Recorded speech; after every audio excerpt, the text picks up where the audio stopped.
What's up, guys? Day 2 of mini season here. We're heading offshore Palm Beach. I got Sam and Graham here. We're gonna go see what we can find. It's a 2-day season, a week before the regular lobster opener. Now, what's really cool about it is the commercial guys aren't allowed. So it gives us recreational guys a 2-day head start to get out there and get some lobsters after they've rested for the entire season. So we met a couple of young kids the other day.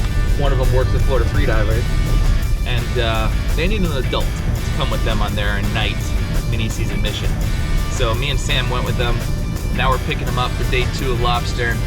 They may have become my primary dive buddies.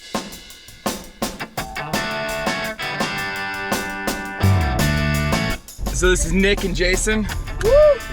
These are our newfound friends. Yeah, do you see my new snare I found? And the barnacle snare is getting good. That's right. You see how many lobster I'm gonna catch with it today? Oh, you're gonna. We're gonna go catch some lobster today.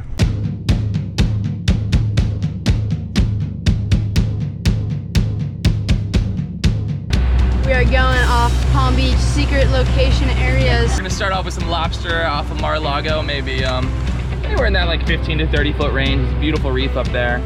And yeah, from there we might do a little spearfishing, see if we can rustle something up out here. Hopefully I can get some fish for the Florida spearing tournament. Oh yeah. One of my favorite concepts is what I call farther and deeper, which means I always want to run a little bit further than everybody else. We've gone past a lot of boats diving. We can see up here in front of us that there's pretty much nobody.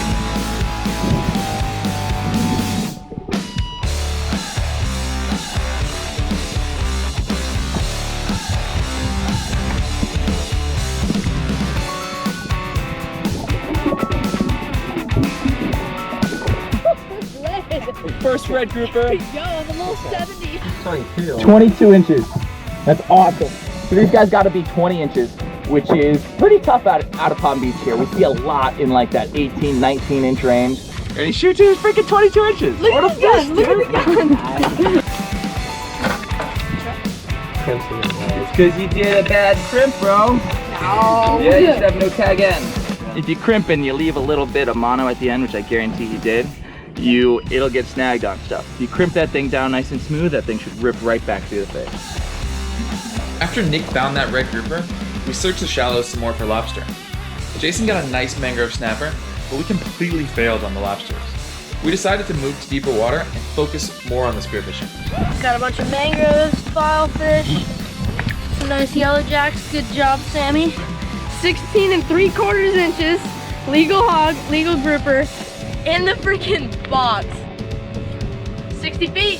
Second hog of the day. There we go. All right, guys, so out here, apparently Ryan sees a nice lobster on a ledge, and he's already got 2 nice hogs like I showed you guys before. So now he's gonna try to video himself snaring a big old lobster out of a hole.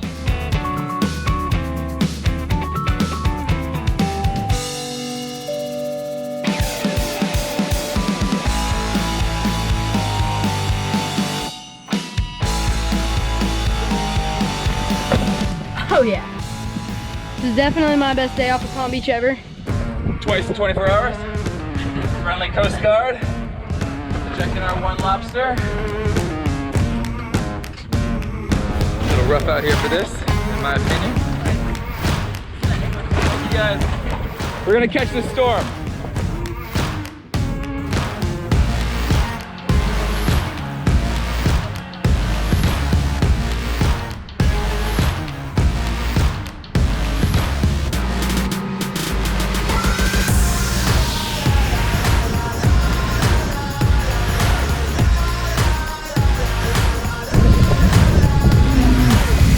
Well guys, thanks for following along today on our mini season mission.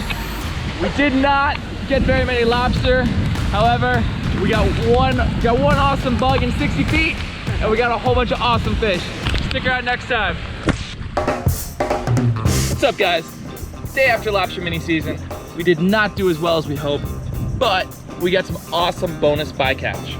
They put a regulation on hogfish a few years ago, and they went from, I think it was like 4 or 5 a person and like 14 inches up to like 16 and only 1 a person. After they did that, we started seeing a lot more hogs. I'm gonna show you guys how I would scale it, clean it, chop it up, and fry it whole with its skin on. Now I always wear gloves when I'm filleting fish. These Dyneema gloves are invincible. I love them. It makes for a much better experience. I spend my whole life in the water, always using my hands. I can't afford to have a whole bunch of little cuts and spikes and things going into them. So I like to take care of them with some good gloves. Today I'm gonna use this Bubba.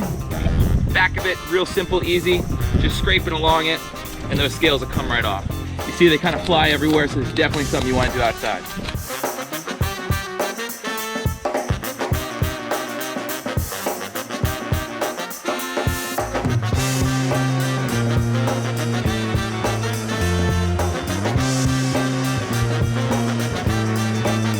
So frying the whole fish looks pretty awesome, but I really prefer to eat it this way. It's easier to fry them. You get smaller pieces like this. You can use a bigger fish like we have here. And look at these bites right here. I mean, this is gonna be coated in golden brown, fried. And you can just bite. Pure meat, no bones, just skin. It's awesome. It's a great way to eat fish. To cook this fish, we decided to deep fry it.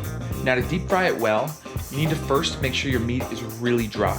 Then dip it in flour, get it coated completely. Then do egg, then do breadcrumbs. That gets you a nice solid coat there on the fish.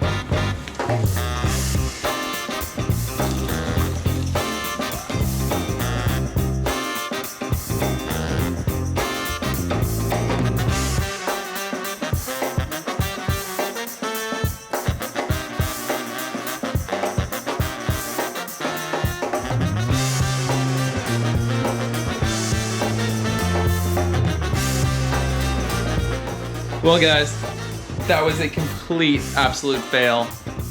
Fire extinguishers were involved. I think my fish is probably done. The floor is still smoldering here. Complete disaster. We'll see you next time maybe.